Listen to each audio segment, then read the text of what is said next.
हे दोस्तों नमस्कार, एक बार फिर से स्वागत है आपके अपने यूट्यूब चैनल देव जीके ट्रिक्स में। दोस्तों हम लोग यहाँ पर जीके जीएस का टेस्ट लगाएंगे और इस जीके जीएस में आपको साइंस, यूपी और जितने भी सब्जेक्ट होते हैं सभी आपको मिलेंगे, क्योंकि साइंस भी ज़रूरी है और आपकी यूपी जीके भी ज़रूरी है। ठीक है, तो चलिए स्टार्ट करते हैं।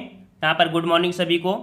और काफ़ी बच्चे यहाँ पर नोटिफिकेशन का इंतज़ार करते हैं और काफ़ी बच्चे इंतजार करते हैं कि हिंदी का टेस्ट पेपर। याद रखिए, हिंदी से ही कुछ नहीं होने वाला है जब तक आप जीके नहीं पढ़ेंगे, क्योंकि जीके आपका सपोर्ट जरूर करता है। ठीक है, तो आप लोग जीके का भी रिवीजन करते रहिए। आप लोग प्लेलिस्ट के माध्यम से सभी वीडियो भी देखते रहिए।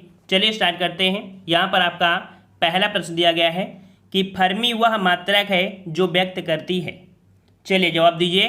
फर्मी, तो याद रखिए फर्मी क्या होती है, ये लंबाई की सबसे छोटी इकाई होती है। ठीक है, तो ऑप्शन राइट आपका डी हो जाएगा।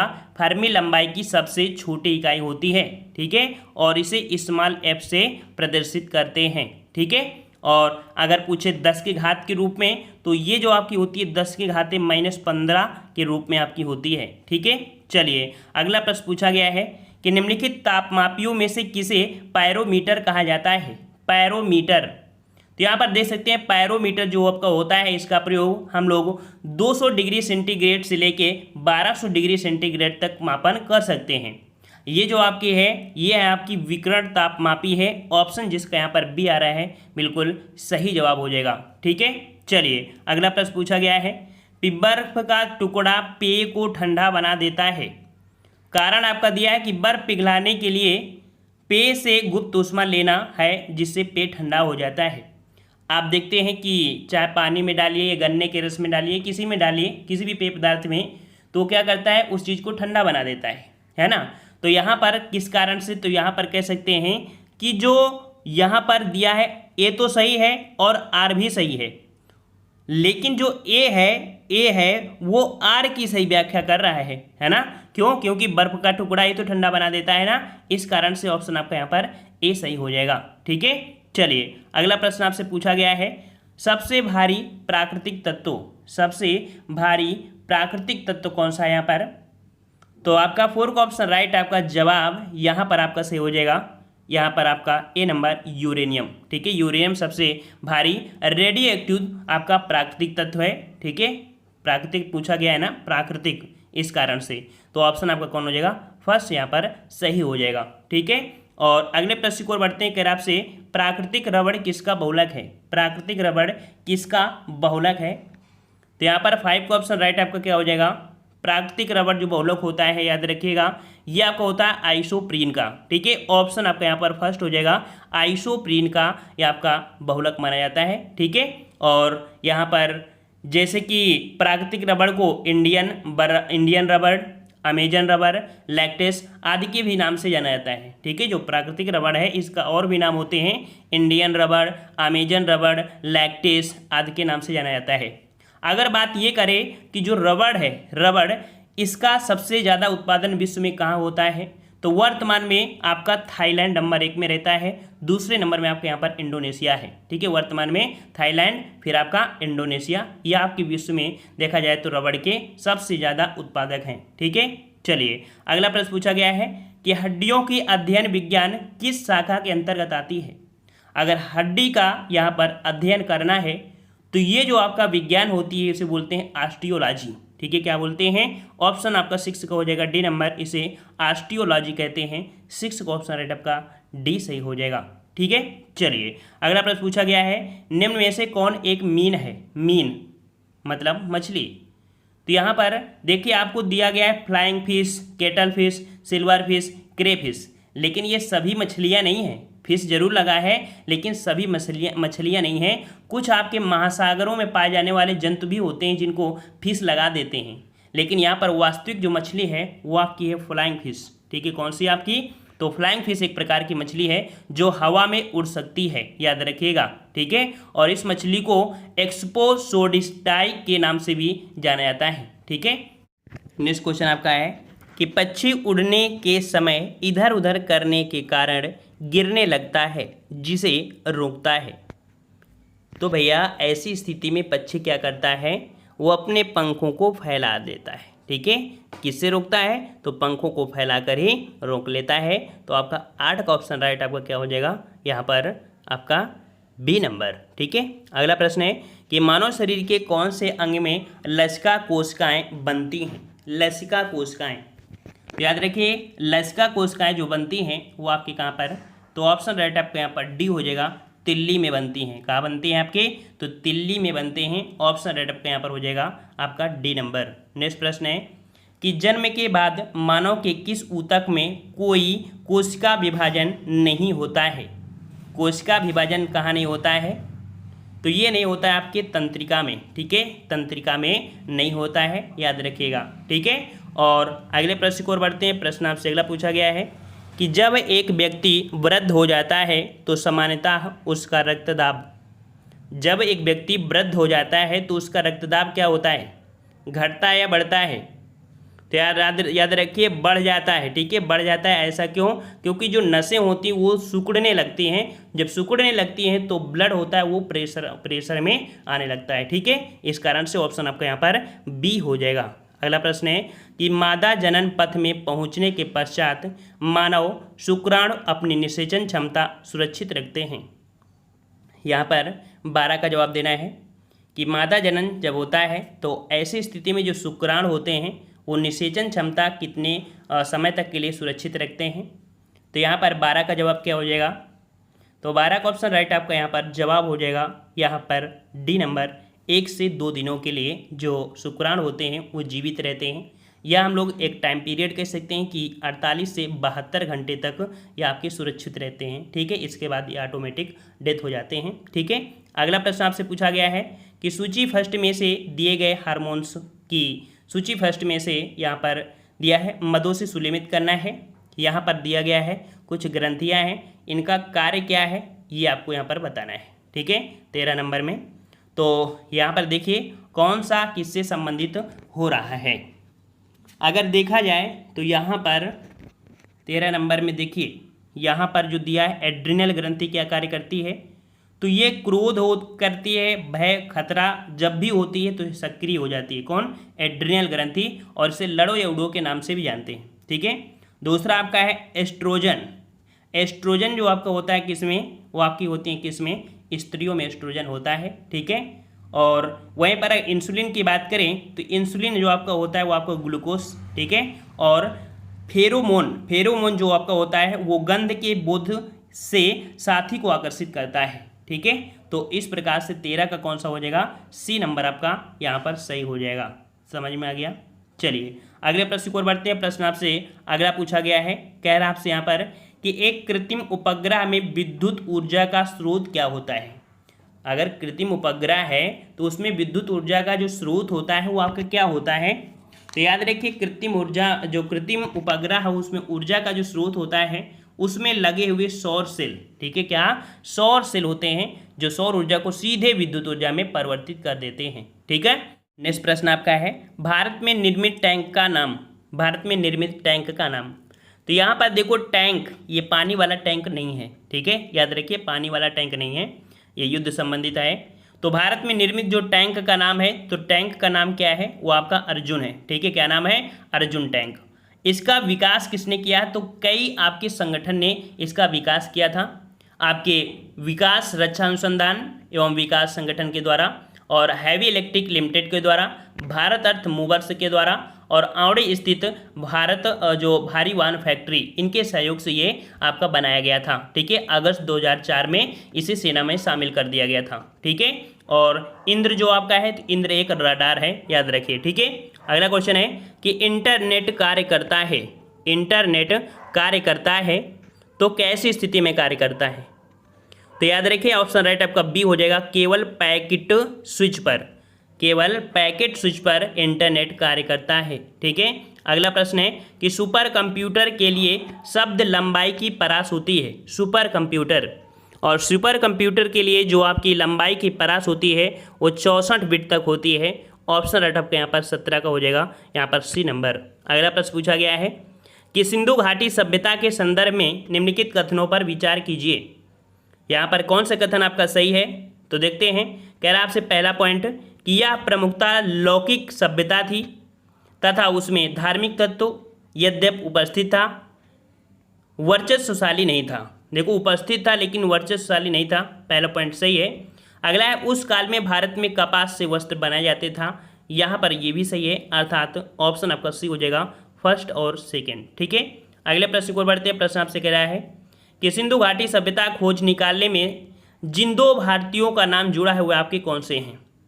देख सकते हैं जो इस खोज में सहायता किया था वो आपके रखाल दास बनर्जी और दयाराम साहनी, इनकी ही मदद से यहाँ पर कह सकते हैं कि सिंधु घाटी सभ्यता की खोज हुई। इसीलिए इन जो सिंधु घाटी सभ्यता से नाम जुड़ा है वो आपके रखाल दास बनर्जी और दयाराम साहनी का जुड़ा है, याद रखिएगा। ठीक है, अगला प्रश्न है रावी नदी का वैदिक नाम क्या है, अर्थात वैदिक सभ्यता में आपकी रावी नदी का नाम क्या दिया जाता था, तो इसे पारूषणी नदी कहते थे। क्या बोलते थे, इसे पारूषणी नदी कहते हैं। और यहाँ से एक क्वेश्चन और बनता है कि इसी नदी के तट पर वैदिक काल में दशराग युद्ध हुआ था। ठीक है, दशराग युद्ध हुआ था इसी समय में। ठीक है, चलिए अगले प्रश्न को बढ़ते हैं। प्रश्न आपसे अगला है कि यज्ञ संबंधी विधि विधानों का पता चलता है, यज्ञ संबंधी और यज्ञ संबंधी जो आपके विधि विधान का पता चलता है वो आपकी किस में, तो आपके यजुर्वेद में। ठीक है, यजुर्वेद में मिलता है। ठीक है, और अगले प्रश्न को आते हैं। प्रश्न आपसे अगला है कि प्राचीन भारत में निष्क नाम से जाने जाते थे। प्राचीन भारत में निष्क जो बोला जाता था वो किसको बोला जाता था, यहाँ पर 22 का जवाब, तो 22 का ऑप्शन आपका यहाँ पर याद रखिए, जो आपके स्वर्ण आभूषण हुआ करते थे उनको निष्क कहा करते थे। ठीक है, निष्क। अगला प्रश्न है कि पूर्व किसके धार्मिक ग्रंथ हैं, पूर्व जो आपके धार्मिक ग्रंथ है वो किसके हैं, तो ये आपके जैनों के हैं। ठीक है, किसके आपके, तो प्राचीनतम जैन ग्रंथों को पूर्व कहा जाता है, याद रखिएगा। ठीक है, प्राचीनतम जैन ग्रंथों को पूर्व कहा जाता है। ठीक है, और अगले प्रश्न को बढ़ते हैं। प्रश्न आपसे अगला है अलार कलाम कौन थे। चलिए अलार कलाम, यहाँ पर 24 का ऑप्शन राइट आपका हो जाएगा। यहाँ पर जो सी नंबर हो जाएगा बुद्ध के अध्यापक। ठीक है, कौन, बुद्ध के अध्यापक थे जो कि आपके अलार कलाम थे। ठीक है, ऑप्शन आपका सी सही हो जाएगा। अगले प्रश्न को आते हैं। प्रश्न आपसे अगला पूछा गया है कि निम्नलिखित में से किस एक राज्यादेश में अशोक के व्यक्तिगत नाम का उल्लेख मिलता है। यहाँ पर जो आपके कह सकते हैं कि जो बनवाए जाते थे उस समय राजा अपनी बातों को लिखवा देते थे। ठीक है, स्तंभ में, तो शिलालेख में, तो ऐसा शिलालेख का नाम बताना है जिसमें अशोक का नाम मिला है, तो वो नाम है आपका मास्की अभिलेख। ठीक है, तो 25 का ऑप्शन आपका डी हो जाएगा, मास्की अभिलेख। अब यहाँ पर देख सकते हैं मास्की अभिलेख, ये अशोक के इतिहास में मुख्यतः देखा जाए तो काफ़ी उसने स्तंभ लेख मिले हैं और उनमें से लगभग 40 अभिलेख यहाँ पर प्राप्त हो चुके हैं, और सर्वप्रथम जो मास्की अभिलेख है उसमें से अशोक का नाम मिलता है, याद रखिएगा। ठीक है, ये है कहाँ, मास्की अभिलेख कहाँ पर है, तो मास्की अभिलेख जो आपका है आंध्र प्रदेश राज्य के रायचूर जिले में स्थित है। ठीक है, अगला प्रश्न आपसे पूछा गया है कि अजंता की गुफाएं निम्नलिखित में से किससे संबंधित हैं।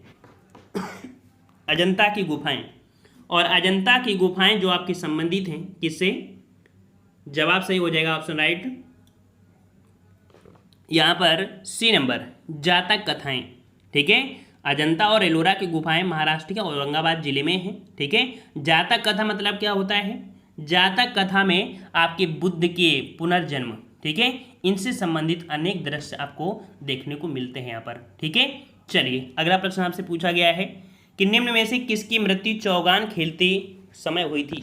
चौगान खेलते, चौगान या कह सकते इसे पोलो भी बोला जाता है, तो ये आपके थे ऑप्शन राइट 27 का हो जाएगा कौन सा, यहाँ पर जो आपके कुतुबुद्दीन ऐबक थे इनकी मृत्यु चौगान खेलते समय लाहौर में हो गई थी। ठीक है, लाहौर में हो गई थी क्योंकि इनकी राजधानी लाहौर थी। इसके बाद इनके मृत्यु के बाद इल्तुतमिश गद्दी पे बैठते हैं जो कि दिल्ली के वास्तविक संस्थापक होते हैं आपके इल्तुतमिश, और ये अपनी राजधानी दिल्ली को पुनः बनाते हैं। ठीक है, अगला प्रश्न है अलाउद्दीन खिलजी पहला मुसलमान था जिसने, अलाउद्दीन खिलजी पहला मुसलमान था जिसने क्या किया था, उसने दक्षिण को जीता था। यही कारण है कि खिलजी वंश ज़्यादा मतलब सक्रिय हुआ और इसे यहाँ पर ज़्यादा लोग जानने लगे थे, ठीक है। और इनकी विजय का सबसे बड़ा महत्व था दक्षिण को जीत लेना, ठीक है। अगला क्वेश्चन है, शेख बहाउद्दीन जकारिया किस संप्रदाय के थे? शेख बहाउद्दीन यहाँ पर बताना है जकारिया किस संप्रदाय से थे।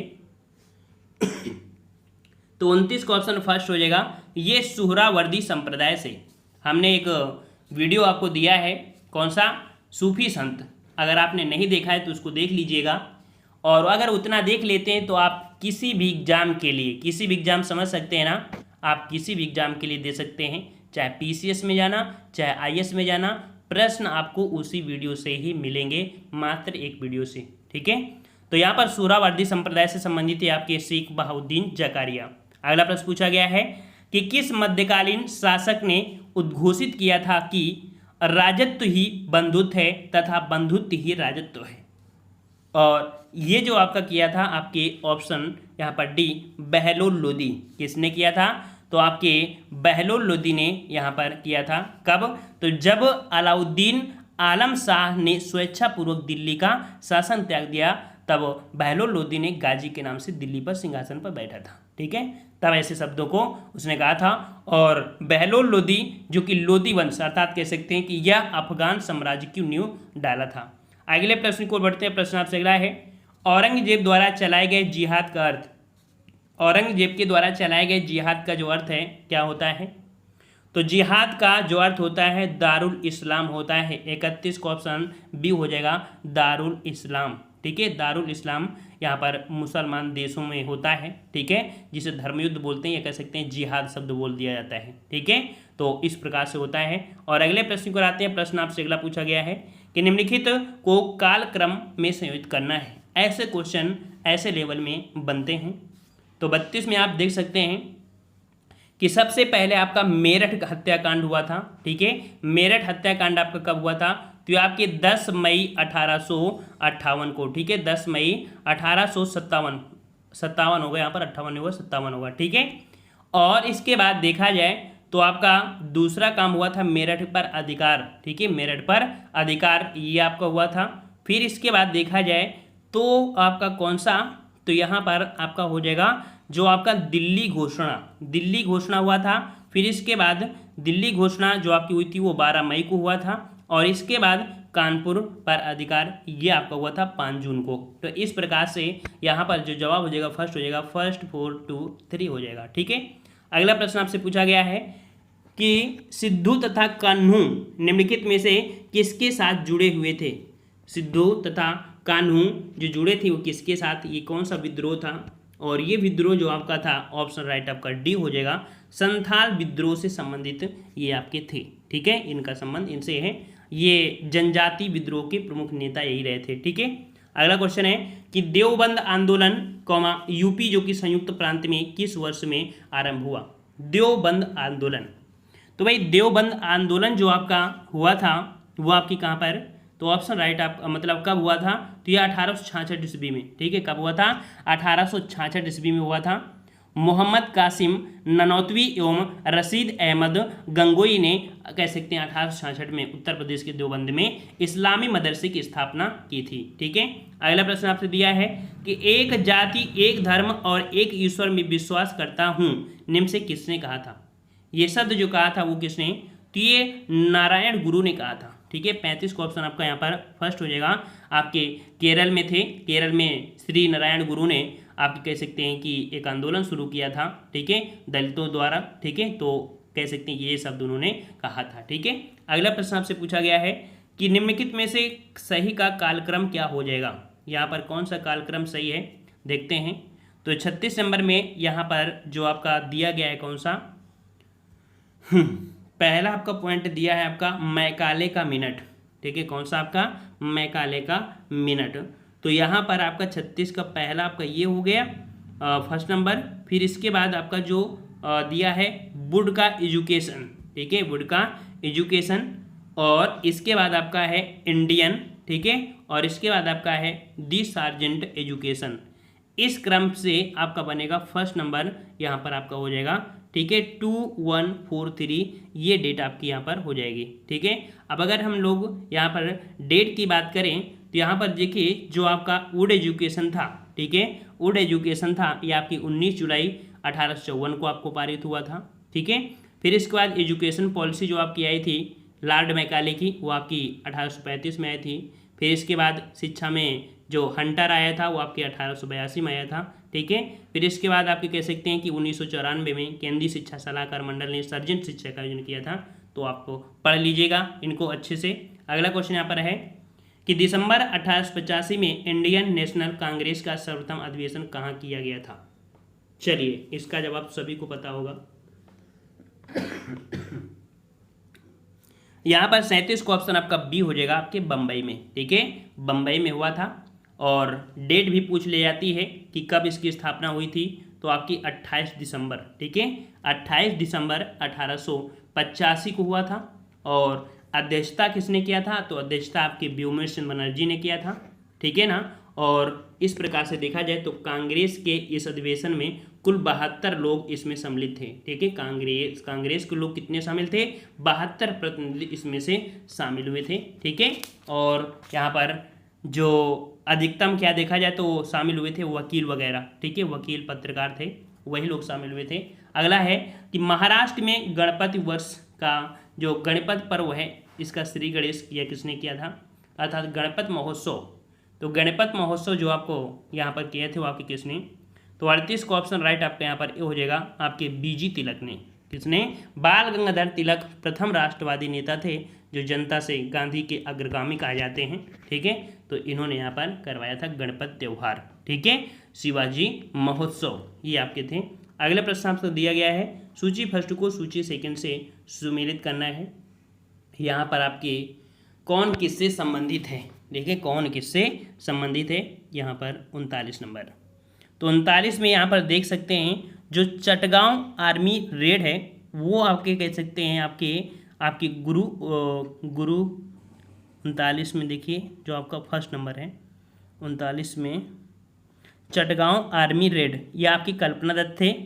और जो आपके अभिनव भारत हैं, अभिनव भारत ये जो जुड़े थे वो आपके विनायक सावरकर, ठीक है, विनायक दामोदर सावरकर, ठीक है, अभिनव भारत की स्थापना किया था। अनुशीलन समिति आपके अरविंद घोष हैं और कूका आंदोलन से हैं गुरु राम सिंह, ठीक है। इस हिसाब से आपका फर्स्ट यहाँ पर सही हो जाएगा, ठीक है। अगला प्रश्न आपसे पूछा है कि निम्नलिखित में से कौन सी तिथि मुस्लिम लीग ने सीधी कार्यवाही दिवस हेतु सुनिश्चित किया। तो यहाँ पर आपने नाम सुना होगा सीधी कार्यवाही दिवस, ये मुस्लिम लीग ने चुना था इस डेट को। और ये डेट जो आपकी है वो 16 अगस्त है, 16 अगस्त 1946, ठीक है। 40 का ऑप्शन आपका डी सही हो जाएगा। इस दिन सीधी कार्यवाही दिवस आपका मनाया गया था और इसका उद्देश्य यही था कि सांप्रदायिक दंगे फैलाना, ठीक है, तथा आतंक का माहौल बनाना, ठीक है, ये कह सकते हैं इनका था। और अगले प्रश्न को आते हैं, प्रश्न आपसे अगला पूछा गया है कि जलियांवाला बाग हत्याकांड के लिए जिम्मेदार जनरल डायर को निम्न से किसने मार डाला। तो जनरल डायर को गोली किसने मारा था, जनरल डायर को काफ़ी दिनों बाद यहाँ पर कह सकते हैं कि इसको मारा था। और ये मारा था आपके 41 को ऑप्शन आपका सी हो जाएगा ऊधम सिंह ने, ठीक है। किसने मारा था, ऊधम सिंह ने मारा था। काफ़ी कह सकते हैं गरीब परिवार से थे लेकिन काफ़ी संघर्ष किया, रिवॉल्वर खरीदने के बाद इंग्लैंड गए और फिर इसके बाद उनको मारा था जाके, ठीक है, लंदन में गोली मारा था जाके। अगला प्रश्न है कि निम्नलिखित में से किसने असहयोग आंदोलन को समर्थन दिया परंतु इसके परिणाम नहीं देख सके। यहाँ पर देख सकते हैं असहयोग आंदोलन को मतलब स्टार्ट किया था लेकिन असहयोग आंदोलन का रिजल्ट क्या आया इसके पहले ये खत्म हो चुके थे, ठीक है। कौन, तो आपके थे बाल गंगाधर तिलक, ठीक है। बाल गंगाधर तिलक की मृत्यु जब हुई थी कब, तो आपके 1 अगस्त 1920 की इनकी मृत्यु हो गई थी, है ना। तो इस प्रकार से आपका फर्स्ट हो जाएगा। अगला क्वेश्चन है कि निम्नांकित में से कौन सा 1929 में कांग्रेस के लाहौर अधिवेशन में पारित संकल्प में शामिल नहीं है। अर्थात 1929 में जो आपका पारित किया गया था, क्या क्या पारित किया गया था, तो इसमें जो पारित किया गया था कि भारत की विदेशी नीति की घोषणा, पूर्ण स्वराज के लक्ष्य की घोषणा, सविनय अवज्ञा आंदोलन प्रारंभ करने की तारीख ये घोषित की गई थी लेकिन अस्पृश्यता उन्मूलन ये इसमें से शामिल नहीं थी, ठीक है। अगला प्रश्न दिया गया है, एस.सी. बोस ने फॉरवर्ड ब्लॉक की स्थापना की थी। एस.सी. बोस यहाँ पर देख सकते हैं, तो 44 का यहाँ पर हो जाएगा फॉरवर्ड ब्लॉक की स्थापना SC बोस मतलब सुभाष चंद्र बोस ने किया था। कब? तो ये किया था 3 मई 1939 को, 3 मई 1939 को किया था। ऑप्शन राइट आपके यहाँ पर डी सही हो जाएगा, याद रखिएगा। ठीक है, अगले प्रश्न को आते हैं। प्रश्न आपसे कह रहा है कि निम्नलिखित में से कौन कैबिनेट मिशन योजना का सदस्य नहीं था? कैबिनेट मिशन योजना का सदस्य नहीं था कौन? तो यहाँ पर 45 का ऑप्शन आपका जवाब हो जाएगा डी नंबर। जो आपके कैबिनेट मिशन योजना के सदस्य नहीं था कौन? तो देखो पाइथिक लॉरेंस थे, एबी अलेक्जेंडर थे और आपके सर स्टैफर्ड डुक्रेप्स थे, लेकिन लॉर्ड एमरी ये नहीं थे। ठीक है, अगला प्रश्न है कि कैबिनेट मिशन योजना 1946 में भारत के लिए प्रस्तावित किया गया। तो 1946 में देख सकते हैं जो कैबिनेट मिशन था, तो भारत के लिए जो प्रस्तावित किया गया था, तो ये प्रस्तावित किया गया था क्या कि कमजोर केंद्र संहिता संघात्मक सरकार। अर्थात कैबिनेट मिशन में जो तीनों लोग शामिल थे वो इंग्लैंड वाले थे, तो वो अपने अकॉर्डिंग ही यहाँ पर कह सकते हैं कि संसद को यहाँ पर बनाना चाह रहे थे कमजोर प्रकार के। तो यहाँ पर ऑप्शन आपका क्या हो जाएगा? यहाँ पर 46 का आपका सी सही हो जाएगा। ठीक है, और यहाँ पर अगले प्रश्न को आते हैं। प्रश्न आपसे अगला पूछा गया है, कह रहा आपसे भारतीय संविधान में राज्य के नीति निर्देशक तत्वों को किस देश के संविधान से लिया गया है? नीति निर्देशक तत्व, तो नीति निर्देशक तत्व आपके लिए गए कहाँ से? तो आपके आयरलैंड से लिए गए हैं। ठीक है, आयरलैंड से। और यहाँ पर कह सकते हैं कि जो आपका ये वर्ड पूछा जाता है कि जो आपका भारतीय संविधान बना है तो सबसे ज़्यादा भाग कहाँ से है? तो आपके कह सकते हैं कि जो 1935, ठीक है, 1935 का अधिनियम था, वहीं से लगभग काफ़ी चीज़ें ली गई हैं आपके भारतीय संविधान में। ठीक है, और अगला प्रश्न आपसे दिया है कि निम्न शब्दों पर विचार कीजिए। निम्न शब्दों पर विचार करना है। कह रहा आपसे समाजवादी, प्रजातांत्रिक, संपूर्ण प्रभुत्व, यहाँ पर संपन्न और धर्मनिरपेक्ष, यहाँ पर कौन सा शब्द सही क्रम है? सबसे पहले किसको रखा जाएगा? तो याद रखिए 26 नवंबर 1949 को संविधान, जब कह सकते हैं भारतीय संविधान की प्रस्तावना में जो वर्ड थे, तो समाजवाद और पंथ निरपेक्ष अखंडता शब्द नहीं थे। ये आपके 42वें संविधान संशोधन 1976 में जोड़े गए थे। तो इसके हिसाब से अगर देखा जाए तो इनको हम लोग किस अकॉर्डिंग रखेंगे? तो यहाँ पर संविधान में प्रस्तावना में संप्रभुत्व, संपन्न, फिर लोकतांत्रिक, गणराज्य शब्द के स्थान पर संपूर्ण प्रभुत्व आया था। तो यहाँ पर जो आपका हो जाएगा ए नंबर। यहाँ पर कह सकते हैं कि जो आपका है ये शब्द पहले आएगा, ठीक है, फिर इसके बाद समाजवादी शब्द आएगा, फिर धर्मनिरपेक्ष आएगा, फिर प्रजातांत्रिक आएगा, इस हिसाब से। अगला प्रश्न दिया गया है कि भारतीय संविधान के निम्नलिखित अनुच्छेद में से कौन विधायन सत्ता पर पूर्ण नियंत्रण लगाता है? 49 का जवाब।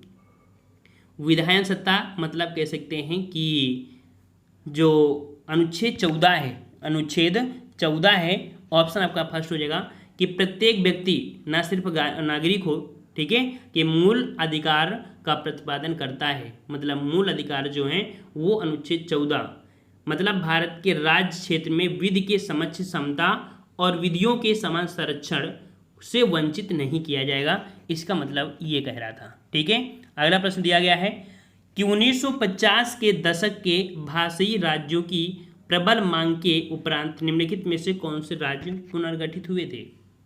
तो यहाँ पर देखा जाए तो कौन कौन से आपके राज्य पुनर्गठित हुए थे 1950 के दशक के बाद भाषाई राज्यों के आधार पर? तो यहाँ पर आप देख सकते हैं कि जो आपका कौन सा है, आपका आंध्र प्रदेश तो था ही, साथ में यहाँ पर कह सकते हैं महाराष्ट्र। ठीक है, ये दो आपके थे जो कि कह सकते हैं कि भाषाई आधार पर इनको किए गए थे। यहाँ पर कह सकते हैं कि आंध्र प्रदेश को 1 अक्टूबर 1953 को गठन हुआ था, ठीक है, और महाराष्ट्र का 1960 में पुनर्गठन हुआ था। ठीक है, तो ऑप्शन आपका 2 और 4 आपके हो जाएंगे। अगला प्रश्न है कि निम्नलिखित में से कौन सा मूल अधिकार विदेशी नागरिकों को प्राप्त नहीं है? विदेशी नागरिकों को प्राप्त अधिकार कौन सा नहीं है? तो यहाँ पर 51 का ऑप्शन राइट आपका। यहाँ पर देखिए विधि के समक्ष समता, अभी हमने बताया कि वो भारतीय हो या विदेशी हो उसको विधि के समक्ष समता मिलेगी, लेकिन अभिव्यक्ति की स्वतंत्रता का अधिकार आपके विदेशियों को नहीं दिया गया है, याद रखिएगा। ठीक है, ये अधिकार इनको नहीं दिया गया है।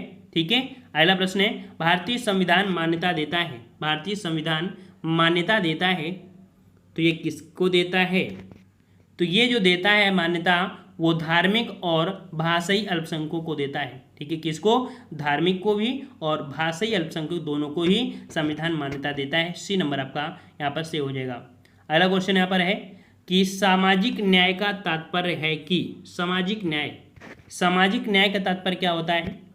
तो सामाजिक न्याय मतलब होता है सभी प्रकार की विषमताएं यथा जाति, रंग, व्यवसाय, लिंग आदि पर आधारित सुविधाएं प्राप्त कर दी जाएं। ठीक है, तो ऑप्शन आपका यहाँ पर डी सही हो जाएगा। अगला क्वेश्चन है कि एक नागरिक के मूल कर्तव्य में निम्न से कौन सा कर्तव्य शामिल नहीं है? अगर एक कोई भारतीय नागरिक है उसमें से कौन सा मूल कर्तव्य शामिल नहीं है? देखते हैं यहाँ पर। तो यहाँ पर देखिए पहला पॉइंट है कि प्राकृतिक पर्यावरण की रक्षा और उसका संवर्धन, ये तो अनिवार्य है। स्वतंत्रता के लिए हमारे राष्ट्रीय आंदोलन को प्रेरित करने वाले उच्च आदर्शों को संयोज रखें और उनका पालन करते रहें, ये भी सही है। अस्पृश्यता मिटाने की ओर प्रयास करें, तो देखिए ये मूल कर्तव्य में ये शब्द आपका नहीं दिया गया है। ठीक है, ऑप्शन आपका यहाँ पर सी हो जाएगा। अनुच्छेद 14 का पालन ये आपका नहीं करता है। ठीक है, अगला क्वेश्चन यहाँ पर दिया गया है कि संसदीय सरकार का सबसे महत्वपूर्ण लक्ष्य है। संसदीय सरकार का सबसे महत्वपूर्ण जो लक्ष्य है वो आपका क्या है? तो कार्यपालिका का विधायिका के प्रति सामूहिक उत्तरदायित्व। ठीक है, कार्यपालिका का विधायिका के प्रति सामूहिक उत्तरदायित्व, ये आपका महत्वपूर्ण लक्ष्य है। ठीक है, 55 का ऑप्शन आपका बी सही हो जाएगा। अगला प्रश्न यहाँ पर है कि निम्नलिखित में से किन से विनिर्धारित होता है कि भारतीय जो संविधान है वो परिसंघीय है? ठीक है, किससे निर्धारित होता है कि भारत का संविधान परिसंघीय है? परिसंघीय ये आपका पता चलता है कैसा? जो आपका भारत में केंद्र और राज्यों के बीच शक्तियों को जो वितरण है, इससे पता चलता है कि भारतीय जो संविधान है वो परिसंघीय है। ठीक है, अगला प्रश्न है केंद्र राज्य संबंध का डॉक्टर पीवी राजमन्नार समिति गठित की गई थी।